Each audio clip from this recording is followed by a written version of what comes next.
Halo teman-teman arsitektur, selamat datang kembali di podcast Kulminasi. Sesuai sama judulnya hari ini, kita bakal ngebahas lagi gimana sih kulminasi dan apa aja tantangan yang dihadapi sama mahasiswa arsitektur. Sebelumnya kenalin dulu, gua Zana Felita dari Arsitektur 19 dan narasumber kali ini kedatangan dari lulusan mahasiswa arsitektur 2016. Halo Bang Fadlan. Halo. Gimana nih kabarnya udah lulus dari arsitektur? Iya, seneng ya? Udah nggak tertekan ya Bang? Seneng lumayan. Sebelumnya gue mau abangnya perkenalan diri dulu nih. Oke, jadi perkenalkan nama gue Fadlan Wafda dari Arsitektur 16, lulusan kedua dari Arsitektur ITERA. Oke, lulusan kedua ya Bang ya? Iya, yang lulusan pertama rombongan bintang dan lain-lain lah. Oh, oke. Langsung masuk ke pertanyaan ya Bang ya. Kayaknya kalau dilihat-lihat nih ya, abang ini gue liat di sosmed nih, kayaknya sibuk gitu ya sekarang belakangan ya. Banyak nih proyek ini kayaknya nih. Dan salah satunya yang gue liat itu ada Dobu Cafe. Sebenarnya Dobu Cafe itu apa sih Bang? Sebenarnya bukan Dobu Cafe ya. Jangan diartikan Dobu Cafe. Dobu itu jadi sebuah perkumpulan, bukan kayak biro gitu, bukan. Jadi itu masih sebuah perkumpulan dari teman-teman kita juga, dari Arsitektur ITERA juga. Kebetulan ada 4 orang di dalamnya, termasuk gua. Nggak bisa gue sebutin siapanya aja, tapi ada 4 orang di dalamnya. Dan itu yang ngurusin ngasih proyek-proyek kecil-kecilan lah, bukan proyek sih, bantuin temen gambar aja gitu. Oh, jadi itu tuh bukan sebuah biro tapi ya kayak perkumpulan ya gitu. Semoga bakal jadi biro ke depannya. Jadi teman-teman yang di sini juga bisa ikutan gabung ke kita. Ya doain aja sih ke depannya. Karena kalau kita untuk berbicara ke biro anggota atau prinsipal arsiteknya, jadi itu harus punya SKA dulu sebelum untuk lanjut ke biro, dari CV ke biro gitu. Gitu. Jadi itu cuma sebuah perkumpulan gitu ya, dan semoga nanti kedepannya bisa jadi biro ya Bang ya? Iya, amin lah. Amin. Oke, pertanyaan selanjutnya nih Bang, selama perjalanan Stupa 1-5 boleh nggak sih diceritain lika-likunya apa aja gitu? Sebenarnya kalau lika-likunya itu lebih ke sarana prasarana ya. Kalau kalian kan enak ya, meja udah gede. Kalau kita dulu itu meja itu seperempat ini nih, seperempat meja ini, setengah lah, setengah. Terus ruangannya juga belum memadai, kayak fasilitas-fasilitas kayak AC itu kan suka mati. Kita lagi ngegambar ada yang ngetok-ngetok di sebelah palu. Berisik ya? Iya, soalnya dulu itu pas kita masih studio awal, kita kan di gedung C, sekarang jadi LPMP ya. Iya. Ya, nah studio C itu yang gedung D belum jadi sambil seiring pembangunan, jadi kita studio udah memang rame, ruangannya dicampur berbagai macam mahasiswa, terus ya rebut-rebutan ruangan, jadinya nggak nyaman lah untuk kita ngerjain studionya gitu sih. Kalau untuk dosen kita kemarin dicampur dari, sama sih kayak sekarang, dicampur dosen dari luar juga untuk ngebantuin, cuman enaknya di kita lebih apa ya, interaksi ke dosen lebih dekat lah, karena masih gimana ya jelasinnya. Kalau sekarang kan udah lumayan banyak ya, jadi antar individu itu kurang deket lah secara personality. Nah kalau dulu kan karena masih dikit, jadi ya sama-sama ngerangkul lah untuk kedepannya jadi bagus. Ya, sekarang lah lumayan. Oke, jadi sebelumnya tuh gedungnya tuh berarti nggak di sini ya Bang ya, semuanya di gedung C sama D gitu, terus campur sama yang lain gitu ya? Kalau dihitung kita udah pindah studio itu 4 kali. 4 kali? 4 kali. Iya, 4 kali. Banyak juga. Ya. Itu pindahan terus tiap tahun gitu? Ya iyalah, ngangkut terus. Yang ngangkut ya kita ini. Terus kalau abang ngerjain stupa itu gimana sih Bang? Kalau ngerjain stupa tuh ada nggak sih? Ngerjain stupa banyak nih. Karena stupa 1, stupa 2, stupa 3 kan beda metodenya. Ada yang gambar manual, ada yang gambar dari digital gitu kan. Kalau memang stupa, sebelum stupa kan kita ada sama ya, masih ada kan ya, apa namanya? Pengprod. Oh iya. Apa sih panjangannya pengprod? Pengenalan prodi. Ya, pengenalan prodi itu kan ada. Nah kalau pengenalan prodi itu yang masih basic lah, cara gambar apa namanya? Garis gitu. Iya, cara lettering, gambar garis lurus, pokoknya lebih ke inilah, hand drawing lah. Masuk stupa 1, 2 itu masih stupa 1 itu untuk kita masih pengenalan, tapi di tempat gua stupa 1 itu ada 3 proyeknya. Oh, langsung 3? Iya, langsung 3. Pertama itu kalau nggak salah anjungan, apa sih? Kayak shelter, toilet, habis itu anjungan. Nah, stupa 2 ada 2 proyeknya. Yang pertama itu pavilion, yang kedua itu rumah tinggal. Kalau kalian cuma 1 ya, rumah Iya, tinggal cuma aja. 1. Iya, kalau kita ada 2. Jadi setengah-setengah baginya. Nah, itu hand drawing masih belum nyentuh sama sekali 3D gitu. Stupa 2 itu ya Bang. Stupa 2.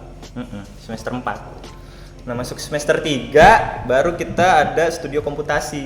Studio komputasi yang nunjang untuk Stupa 3. Stupa 3-nya itu kita kecamatan bangun perkantoran. Nah, itu udah semi udah masuk karena udah ada studio komputasi, jadi kita udah masuk 3D. Nah, di situ. Cuman ya karena keterbatasan kita nggak bisa nanya-nanya nih ke cutting karena kita nggak punya cutting kan. Bener. Jadi ya keterbatasan untuk di bagian rendering atau rendering baik itu 2 dimensi maupun 3 dimensi. Jadi banyak yang kurang lah, masih pada ngulik-ngulik lah sebenarnya gimana caranya itu gimana. Dari kampus juga nggak terlalu ngajarin. Dari kampus cuma ngajarin basic-basic kayak AutoCAD, terus dari SketchUp. Nah, itu untuk aplikasi rendering belum ada, sampai sekarang juga belum ada ya. Sekarang juga belum ada, masih Khusus. sama aja kayak AutoCAD. Sama ya. Itu masuk Stupa 4 kita 2 tugas juga. Pertama itu bangun gelanggang, habis itu bangun gedung kuliah. Kalau sekarang berapa Stupa 4? Ada 1 doang ya tugasnya ya. Kalau kita 2. Jadi yang Stupa 4 tugas 1 itu freehand, gambar tangan juga. Itu gelanggang remaja itu untuk komunal area lah. Fokus proyeknya komunal area. Kalau yang kedua itu bangunan kampus itu untuk utilitas.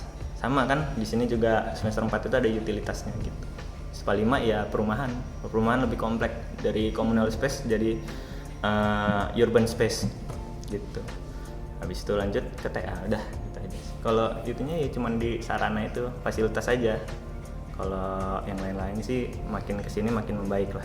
Jadi bedanya tuh kalau yang angkatan 2016 nih tiap tahun tuh Stupa itu proyeknya 2 gitu, banyak gitu ya Bang ya? Bisa dibilang kayak gitu karena silabus kita itu masih gimana ya? Kadang ke A, kadang ke B, masih belum pasti gitu loh. Jadi makin ke 17, ke 18 itu ada yang diperbaikin gitu. Waktu denger kayak gitu kayak berat banget gitu ya. Gue mikirin Stupa 1 proyek doang tuh kayak pusing gitu Bang. Banyak ngeluhnya. Jangan dipikirin. Banyak ngeluhnya. Oke, pertanyaan selanjutnya. Apa sih yang paling penting yang dipertimbangkan atau yang kita ngerjainnya itu apa dulu sih sebelum Stupa gitu? Sebelum Stupa Maksudnya kayak Abang mau ngerjain Stupa tuh apanya dulu sih gitu? Oh, dipikirin dulu sih sebenarnya. Jangan langsung narik garis. Yang paling pertama kalau sesuai cara gue ya. Itu yang paling penting sih nyari preseden. Karena di dunia ini nggak ada yang desain yang baru. Semua desain itu udah pernah dibuat. Cuman bagaimana kita untuk merubah suatu desain itu jadi desain yang baru. Jadi contoh kayak gue mau konsep keseluruhannya seperti bangunan A, tapi bagian detail-detail seperti bangunan B. Nah, dari 2 konsep itu kan yang tadinya bangunan A sama bangunan B kita campur jadi bangunan yang baru kan. Nah, simpelnya kayak gitu. Jadi jangan terfokus sama gue mau seperti bangunan ini terus ngejar bangunan itu terus, jangan kayak gitu. Jadi kita minimal presiden itu ada 6 atau lebih dari 10 bagus gitu loh. Semakin banyak semakin bagus. Jadi setiap detail itu dapat kita. Jangan ngedesain kasar aja, jangan desain gue mau bentuknya seperti ini. Jadi lupa dengan fungsi gitu. Ya itu, pertama cari preseden. Preseden kita kumpulin jadi mood board.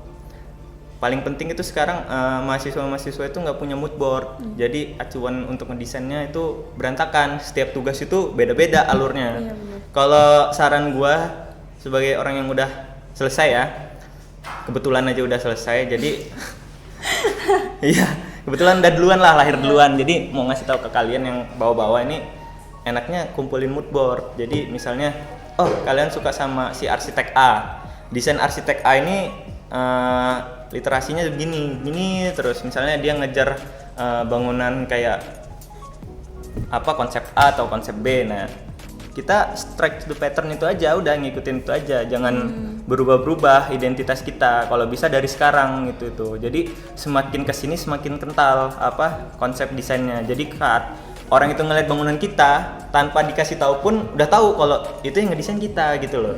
Nah, itu yang belum belum banyak diterapin di mahasiswa. Iya, benar-benar. Karena masih bingung juga kan, ya nggak nyalahin juga.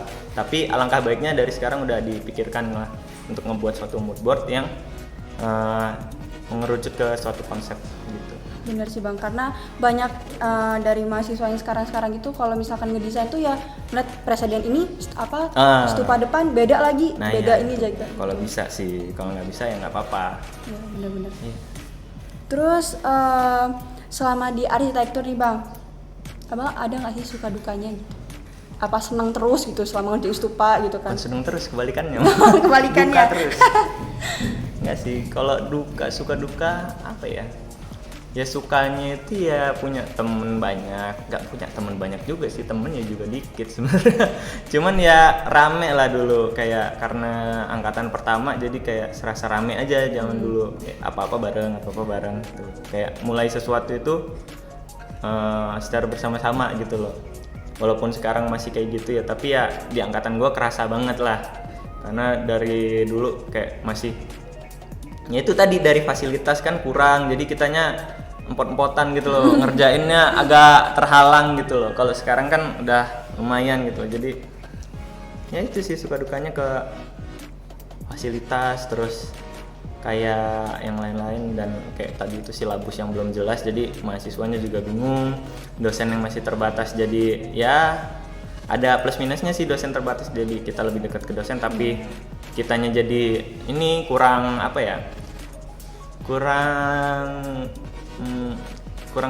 banyak jenisnya kan. Kalau dosen kan ada fokus-fokusnya. Kalau dosennya cuma 6 kan berarti ya fokus desainnya cuma 6 kan. Kalau sekarang kan ada 20, kemungkinan ada 20 fokus desain kan. Jadi lebih variatif lah. Kalau dulu kan jadi bingung kan, mau nanya ya itu aja, ya 6 itu aja gitu loh, fokus masing-masing gitu.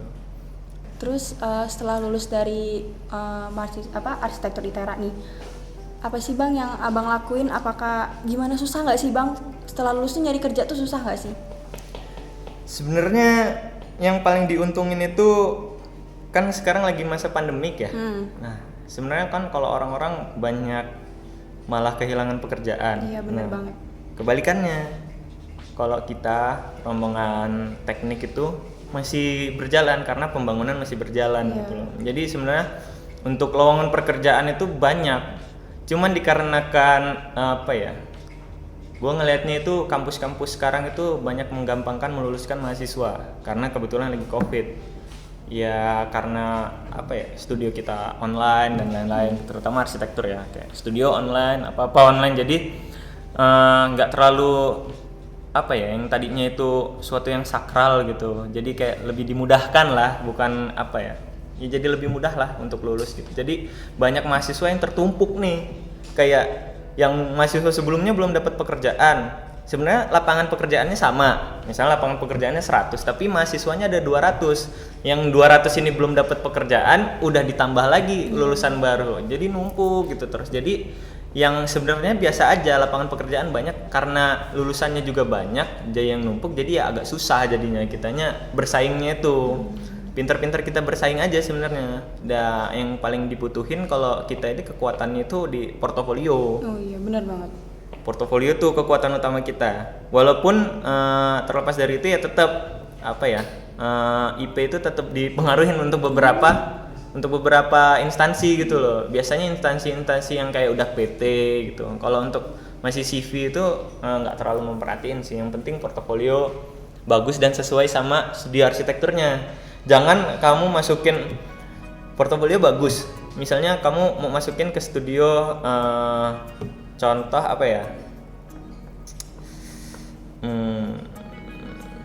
Urbane itu kan urban fokusnya.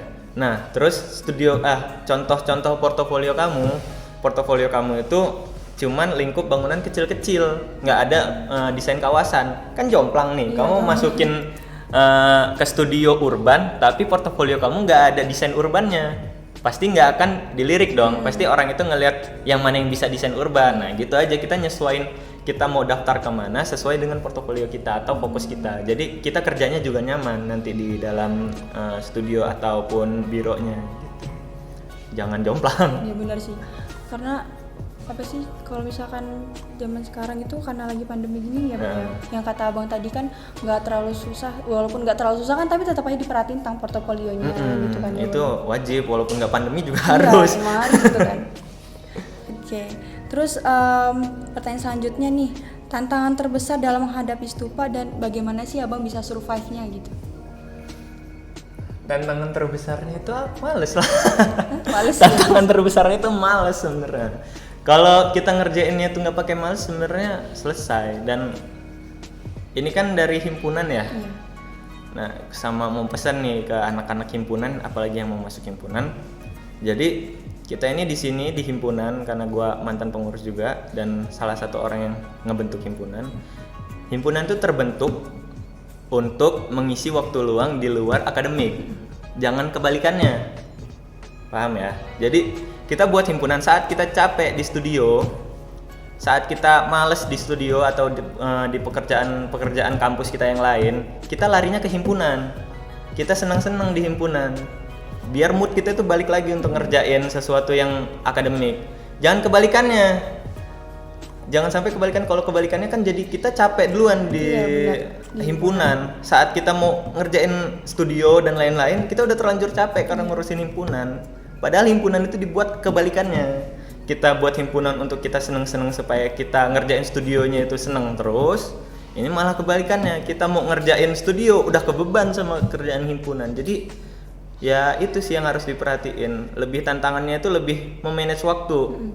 Kalau memang ikut himpunan ya, karena himpunan kan nggak wajib kan, nggak semua anak arsi harus masuk ke himpunan, enggak. Jadi ya manage waktu itu di mana saat kita masuk ngerjain stupa, di mana kita lagi udah capek terus kita ke himpunan atau kebalikannya gitu. Jadi balance, senang-senangnya. Jangan lupa liburan sih. Ya bener sih Bang. Stres kalau nggak liburan. Sabtu Minggu itu dipakai untuk liburan. Jadi jam kerja kalian Senin sampai Jumat. Jangan kebalikannya. Orang-orang ini kebalikannya sekarang. Walaupun deadline, nih gue kasih tahu. Walaupun deadline, Sabtu sama Minggu itu jangan dipakai untuk deadline. Bener-bener jangan dipakai. Kalau udah kepake Sabtu sama Minggu udah stres pasti. Bener banget sih Bang. Apalagi udah 2 minggu, Sabtu Minggu nggak kepakainya buat di rumah ngerjain stupa, udah pasti stres.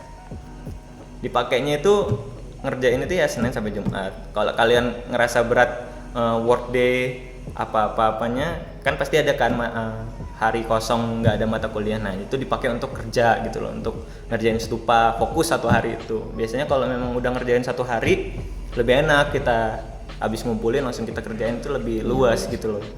Karena gue tahu anak-anak arsi ini ngerjainnya pasti cuma 1 hari. Pasti itu. Udah deadline banget iya, Bang, walaupun banyak kerjaannya segala macam, pasti dikerjainnya 1 hari 2 hari. Nggak mungkin kayak dicicil-cicil, itu jarang orang yang kayak gitu. Walaupun gue kayak ya semua orang deadlineers, ya pasti ketemunya pasti di ujung. Ketemunya di ujung karena apa? Karena baru terdesak sama waktu. Iya, bener banget tuh. Aduh, apa ya? Udahlah yang penting jadi. Nah, jangan kayak gitu. Yang penting jadinya tuh hamin seminggu ditaruhnya.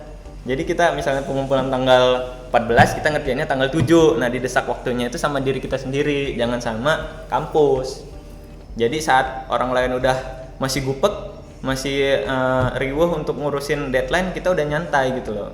Dan kita bisa ngerjain, misalnya kita target itu ngerjain 2 dimensi semua. Nah, saat orang masih gupek ngerjain 2 dimensi, kita udah fokus ke 3D. Kita udah fokus untuk ngerender hal-hal kecil, kayak kita bisa ngewarnain denah, kita bisa ngerender tampak dan lain-lain. Itu kan jadi nilai tambah tuh. Iya, bener. Dan hal-hal tersebut kita bisa masukin ke portofolio ke depannya gitu. Jadi kita saat kita lulus atau apa, kita nggak terlalu banyak ngebenerin portofolio kita. Kita udah kerjain saat kita di mahasiswa gitu.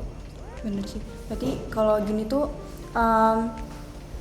malesnya itu disurvive dengan dicicil gitu ya Bang ya, nggak dikerjain pas H-1, H-seminggu gitu. Dicicil juga enggak sih, dipasang deadline kita itu jauh sebelum deadline dari kampus. Walaupun kalian deadline, tapi deadline-nya itu deadline kalian sendiri. Nggak dicicil nggak apa-apa, tapi ngerjainnya itu ya pas mau ngerjain yaudah langsung selesain. Jangan pas nunggu deadline dari kampus kita kerjainnya gitu. Karena keteteran biasanya Bang. Jadi gitulah banyak.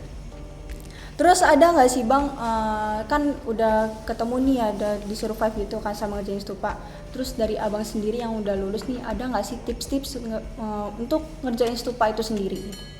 Nah itu tadi udah gue sampein Iya sih. beberapa kan tadi. Yang pertama kumpulin mood board.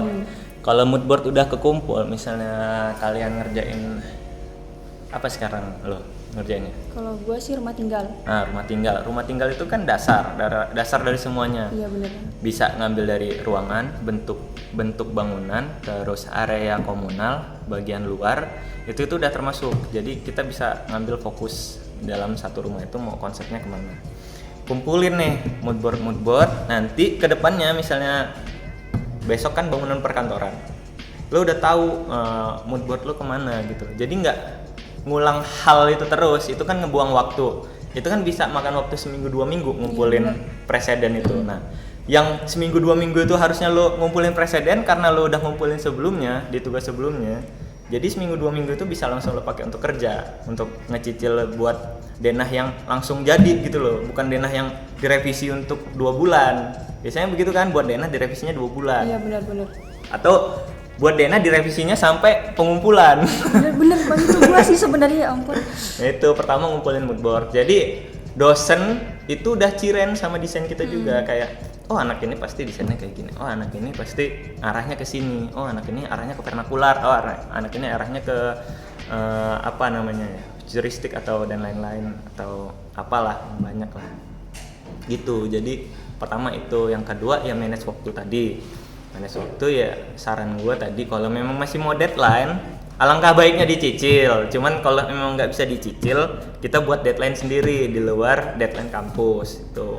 Habis itu kalau ngerjain itu kan beda-beda ya. Ada yang ngerjain kenalin diri sendiri. Jadi misalnya lo nggak cocok ngerjain sendirian di rumah karena mentok kalau mau ditanyain gak ada yang ditanyain gitu. Kerjain sama temen lo, cari tempat yang bisa ngerjain bareng-bareng, entah itu di kosan, entah itu di kafe kalau punya duit. Kalau lagi akhir bulan di kosan lagi. Kalau memang ini butuh temen, cari teman. Jangan saat lo udah sadar gue ini nggak bisa ngerjain sendiri tapi masih maksain ngerjain sendiri. Nggak apa-apa ngomong sama orang tua lo gitu loh, kayak mah pak mau ngerjain di sini, yang penting kan jelas kan kalau orang tua mau kemananya. Terus kita yang ngelapor aja, kalau apalagi yang cewek kan ngelapor aja, ini ngerjain beneran loh, kita ini ngerjain tugas bukan kayak cuman main-main gitu loh. Nah itu jadi kita kerjanya maksimal. Kalau memang nyamannya kerja sendiri ya udah kerjain sendiri, jangan kerja di tempat rame walaupun ada studio. Saat di studio gue kan contoh orang yang kerja sendirian ya. Saat di studio gue main-main terus ya paling gangguin mereka ini sambil ngeliatin, oh ternyata desainnya kayak gini, oh ternyata sini. Kebalikannya mahasiswa sekarang itu kayak ngeliat desain orang malah minder. Iya bener banget. Malah sampai matiin notif Instagram supaya nggak tahu progres orang lain tuh nyampe mana. Kadang minder. di-hide Padahal gitu. kalau gue kebalikannya, gue malah pengen tahu sebenarnya si A ini udah nyampe mana, si B sama, jangan sampai gue ketinggalan. Jadi kayak wah ternyata ini kayak gini bisa gue terapin ke desain gue, bisa gue ambil kayak gitu loh. Jadi jangan malah minder, harusnya kan itu malah ngebantu kalian. Yang harusnya kalian harus nanya, ini dikasih tahu sama teman kalian, malah udah diupload sama dia kan. Jadi kayak misalnya dia cuman render pakai apa gitu loh, ya kita cari yang lebih lah, kita jangan mau kalah gitu loh. Walaupun kita nggak usah ngomong ke mereka Iya gitu. sih, bener. Tiba-tiba udah jadi bagus gitu. Diem-diem aja, yang penting kerja ya bener.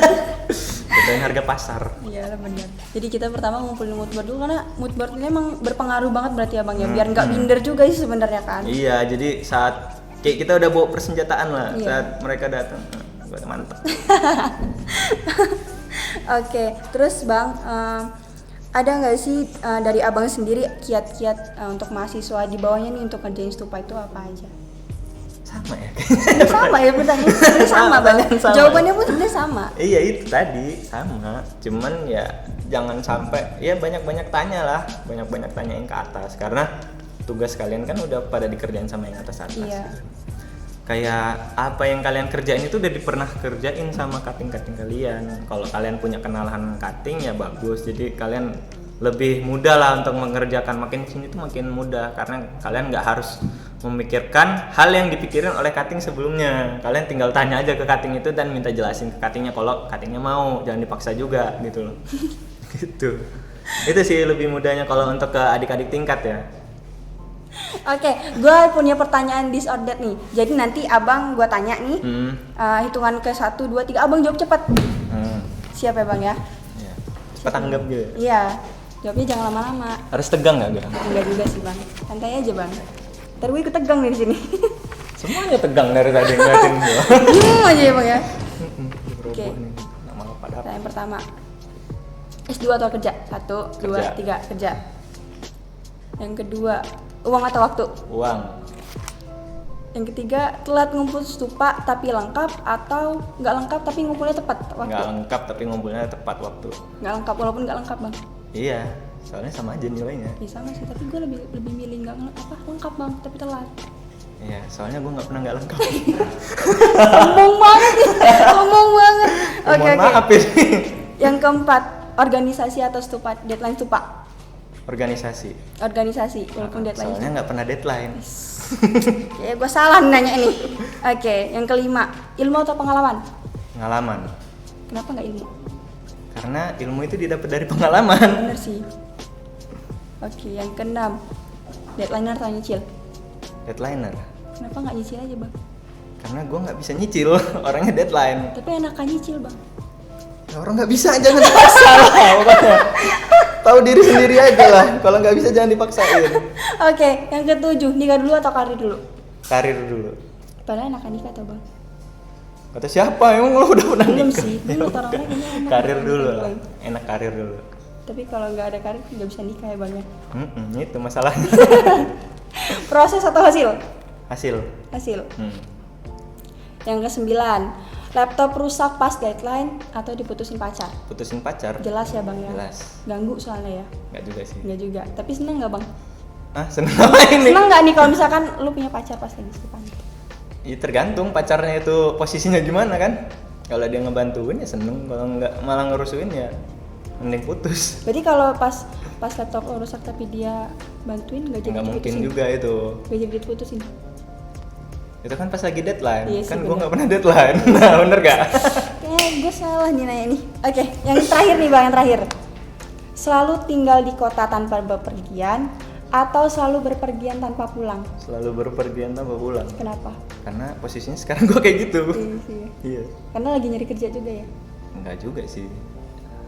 Ada sih kerjaan, cuman nggak terlihat seperti pekerjaan. Tapi emang selama abang jadi mahasiswa arsitektur emang berpergian tanpa pulang gitu bang? Emang sering kayak gitu? Iya, karena gue kuliahnya sambil kerja. Oh gitu, selama kuliah. Iya. Oh gitu, baru tahu nih. Seru dong. Oke. Kalau nggak kerja nggak kuliah saya. Oke. Terakhir nih, ada nggak sih bang kesan-pesan untuk kami nih panitia kulminasi atau ke adik-adik yang di bawah abang? Kalau pesan-pesannya sih ya semoga lebih bagus ya daripada angkatan kita gitu. Kalau ngelihat ke sini kan acara-acara himpunan juga makin banyak gitu. Apalagi dengan adanya kulminasi ini ngebantu si adik-adiknya terutama. Jadi adik-adiknya tahu gitu loh. Kita nanti apa yang harus kita kerjakan, apa langkah-langkah yang bakal kita ambil. Kita TA itu kayak gini, hasilnya apa yang kita kerjain itu udah ketahuan. Jadi dan dipamerkan lagi gitu loh. Maksudnya banyak orang kan yang nggak mau hasil karyanya itu dipamerkan. Memang tapi ada beberapa orang yang sangat ingin gitu loh, sangat ingin karyanya itu dipamerkan, apalagi untuk dipuja-puja gitu. Bangga mereka. Bangga, ada yang bangga, ada yang ya udahlah karya gua untuk gua aja gitu. Ini sebuah wadah yang bisa menaungi orang-orang yang ingin dipajangkan karyanya gitu. Jadi ya bagus. Kedepannya ya lebih bagus gitu, lebih persiapannya lebih matang dan targetnya juga lebih jelas. Jadi apa-apa yang dikerjakan itu tidak wasting time gitu. Oke, terima kasih untuk Bang Fadlan. Udah capek nih kayaknya gue tanya-tanya mulu dari tadi ya Bang ya. Seret sih Seret ya. Oke, nanti habis ini Bang beli es teh aja Bang. Siap. Oke, Tapi warung Budi ada digusur, baru tahu gua. Iya tuh Bang. Oke. Makasih untuk Bang Fadlan. Selamat pagi. Sama-sama. Mungkin cukup sekian podcast hari ini. Gue akhiri. Wassalamualaikum warahmatullahi wabarakatuh. Selamat pagi teman-teman.